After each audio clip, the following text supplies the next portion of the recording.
الحمد لله العلي الأكبر والصلاة والسلام على أكرم الخلق وسيد البشر وعلى آله وأصحابه السرج الغرر إلى يوم المحشر أما بعد فأعوذ بالله من الشيطان الرجيم بسم الله الرحمن الرحيم وبالوالدين إحسانا صدق الله مولانا العظيم وصدق رسوله النبي الأمين المتين المبين الكريم ونحن على ذلك لمن الشاهدين والشاكرين والحمد لله رب العالمين. حمد و ثنا کے بعد قرآن مقدسہ کی اس آیت کریمہ کی تلاوت کرنے کا شرف حاصل کیا. اس کے معنی و مطالب بتائے اور موضوع حضور اسرار و نکات بیان کرنے سے قبل بہترین نہیں بلکہ ضروری سمجھتے ہیں کہ ہم تمامی حضرات سرور بنی آدم روح روان عالم انسانی عین وجود دلیل کعبہ مقصود کاشف سر مکنون خازن علم مقصود امام جماعت انبیاء مقتدی زمرہ اتقیاء والاصفیاء مخبر اخبار ماضیہ مدیر حالات مضمرہ واقف امور مستقبلہ یوسف کنعان جمال سلیمان ایمان جلال گلے گلشن خوشبوئی چمن آرائے باقر محبوبی جد الحسن والحسین صلی اللہ علیہ وسلم کی بارگاہ بجس بنا ہدیہ درود پاک کے شرح بلندوا سے پڑھیں اللہم صلی علی سیدنا شفیعنا نبینا مولانا محمد مادہ الجود والکرم وآلہ وبارک وسلم صلاۃ و سلام علیک یا رسول اللہ صلی اللہ تعالی علیہ وسلم. آج ہم سبوں کی یہ مشترکہ خوش نصیبی ہے کہ ہم سبھی حضرات حضرت اللہ مفتی عبدالمالک مصباحی صاحب جو زبان و بیان کے شہنشاہ ہیں، قلم و کرتاس کے دھنی ہیں، جو ایک متحرک اور فعال شخصیت ہیں اور الحمدللہ پورے جھارکھنڈ میں متعارف ہیں. ان کی دعوت محبت میں ہم سبھی یہاں پہ یکجا ہیں اور ہمارے سامنے یہ دارین اکیڈمی کے طالبان علوم دینیہ و عصریہ یہاں پہ موجود ہیں اور ہماری اس اسٹیج پہ شہر جمشید پور کے نامور نامی گرامی مقدر علماء کرام ذوق گرد اللہ کی بارگاہ میں دعا ہے پروردگار عالم ان علماء کا سایہ ہم سبھی کے سروں پہ تعبیر قائم فرمائے اور آپ سبوں کو ان علماء کرام سے فائدہ حاصل کرنے کی توفیق رفیق عطا فرمائے. عزیزان محترم، جیسا کہ آپ تمامی حضرات کو معلوم ہے کہ یہ کوئی عام جلسہ نہیں ہے جس میں تقریریں گھنگرج ہو، بہت نعت خوانی ہو. یہاں اس پروگرام کے انعقاد کا ماحصل اور نچوڑ یہ ہے کہ دارین اکیڈمی میں جو طلبہ علوم حاصل کر رہے ہیں ان کی کارکردگی، انہوں نے جو کچھ پڑھا انہیں انعامات اور اکرامات سے نوازا جائے. اس کے لیے اس محفل کا انہوں نے انعقاد کیا اور بہت دنوں سے میری تمنا تھی حضرت مفتی عبدالمالک صاحب قبلہ کے اس ادارے میں آنے کی. میری خواہش انہوں نے پوری کر دی. بہت خوشی محسوس ہوئی یہاں آ کے ان طلباء کرام کو دیکھ کر کے. ان کے تمام اساتذہ پوری ٹیم الحمدللہ سب مہذب، باوقار، سلیقہ مند، جاں فشانی کے ساتھ محنت کرنے والے. اللہ کی بارگاہ میں دعا ہے کہ اللہ تعالیٰ اس ادارے کو خوب ترقی عطا فرمائے اور جو اس کے مقاصد ہیں اللہ تعالیٰ اس میں غیب سے امداد عطا فرمائے. حضرات محترم، مجھے جو بولنے کو کہا گیا ہے وہ والدین حضرت اویس قرنی رضی اللہ تعالیٰ عنہ کے تعلق سے ہے۔ چند منٹ قرآن مقدسہ میں اللہ رب العزت ارشاد فرماتا ہے وَبِالْوَالِدَيْنِ إِحْسَانًا، ماں باپ کے ساتھ حسن سلوک سے پیش آؤ۔ قرآن مقدسہ کی کئی آیت کریمہ ایسی ہیں جس میں ماں باپ کے ساتھ اچھا سلوک کرنے کا حکم دیا، اچھے رویہ اپنانے کا حکم دیا۔ اللہ رب العزت ارشاد فرماتا ہے اِمَّا يَبْلُغَنَّ عِندَكَ الْكِبَرَ أَحَدُهُمَا أَوْ كِلَاهُمَا فَلَا تَقُل لَّهُمَا أُفٍّ وَلَا تَنْهَرْهُمَا وَقُل لَّهُمَا قَوْلًا كَرِيمًا۔ اللہ ارشاد فرماتا ہے کہ تمہارے ماں باپ دونوں یا دونوں میں سے کوئی ایک بڑھاپے کو پہنچ جائیں تو انہیں اف نہ کہنا،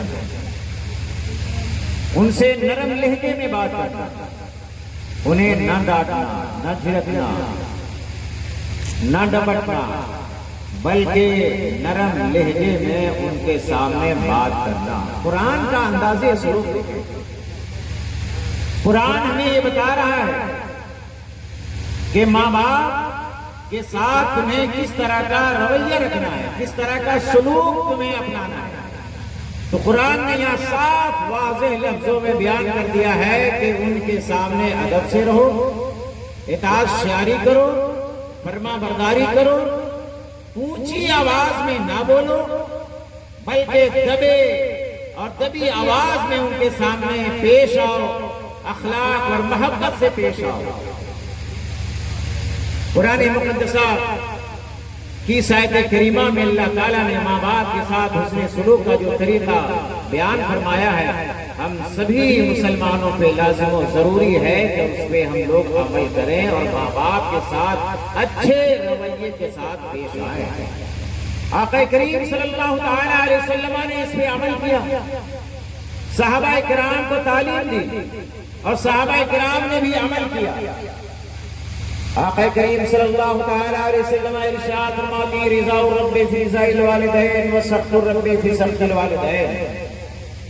اللہ کی رضا اگر آپ چاہتے ہیں، اللہ کی خوشنودی اگر آپ چاہتے ہیں، کون نہیں چاہتا؟ نمازیں اللہ کی رضا کے لیے، حج و زکوٰۃ اللہ کی رضا کے لیے، ساری بندگیاں اللہ کی رضا کے لیے، ہمارے نیک اعمال اللہ کی رضا کے لیے۔ لیکن میرے نبی کیا ارشاد فرماتے ہیں؟ میرے نبی ارشاد فرماتے ہیں کہ ماں باپ کی رضا و خوشنودی میں اللہ کی رضا و خوشنودی ہے اور ماں باپ کی ناراضگی میں اللہ کی ناراضگی ہے۔ اب بات واضح ہو گئی کہ جن کے گھر میں ماں باپ ہیں اور ماں باپ ان سے نالا ہیں، ان سے دکھی ہیں، ان سے مصیبت میں پڑے ہوئے ہیں، بلا میں گرفتار ہیں، تو یاد رکھیے اللہ آپ سے راضی نہ ہوگا، اللہ آپ سے خوش نہیں ہوگا۔ اور دنیا میں کوئی ایسی اولاد آج تک نہیں پیدا ہوئی جو یہ کہہ دے کہ ہم نے ماں باپ کا حق ادا کر دیا۔ کوئی نہیں ادا کر سکتا، ماں باپ کا حق کوئی ادا کر ہی نہیں سکتا ہے۔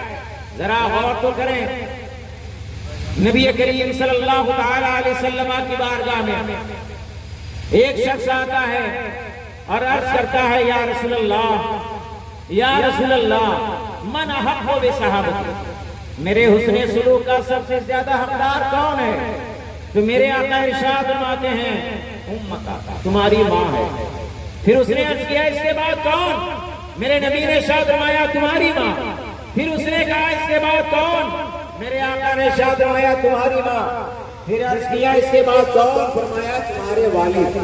3 مرتبہ تاکید کے ساتھ میرے آقا نے ماں کے ساتھ حسن سلوک کرنے کو کہا۔ یہ کیوں ایسا ہے؟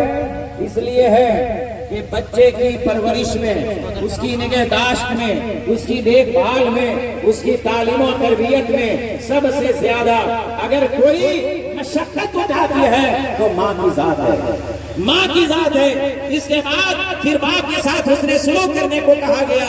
یہی وجہ ہے میرے آقا نے ارشاد فرمایا کہ بے شک جنت ماں کے قدموں کے نیچے ہے اور باپ تمہارا جنت کا پچھلا دروازہ ہے، چاہو تو اس کی حفاظت کرو، چاہو تو تم اس کو توڑ دو۔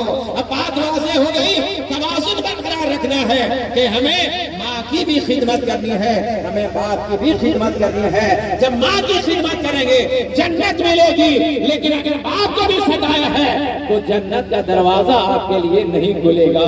اس لیے ضرورت ہے کہ جہاں ماں کی خدمت کی جائے وہیں پہ باپ کی بھی خدمت کی جائے۔ آقا کریم صلی اللہ تعالیٰ علیہ وسلم کے پیارے دیوانوں، ایک شخص آتا ہے اور کہتا ہے میں نے اپنی ماں کو ایسے موسم میں جب کہ شدت کی گرمی پڑ رہی تھی، چلچلاتی دھوپ تھی، پرندے جھلس کے گر جا رہے تھے، آدمی چلتا تو پاؤں میں آبلے پڑ جاتے تھے، ایسے موسم میں نے اپنی والدہ ماجدہ کو جو کمزور تھی اپنے کاندھے پہ بٹھا کے 6 میل کا سفر طے کیا ہے۔ کیا حق ادا کر دیا؟ کبھی نہیں۔ حدیث میں کئی روایتیں ایسی ملتی ہیں، ایک آدمی 7 مرتبہ حج کرایا اپنی والدہ ماجدہ کو، اور جب 7واں حج کر رہا تھا، خانہ کعبہ کا طواف کرا رہا تھا، اپنے کاندھے پہ اپنی ماں کو بٹھا کے اپنے کاندھے پہ اپنی ماں کو بٹھا کے تو اس کے دل میں خیال آیا کہ شاید اب میں نے ماں کا حق ادا کر دیا ہے، اب میں نے ماں کا حق ادا کر دیا ہے۔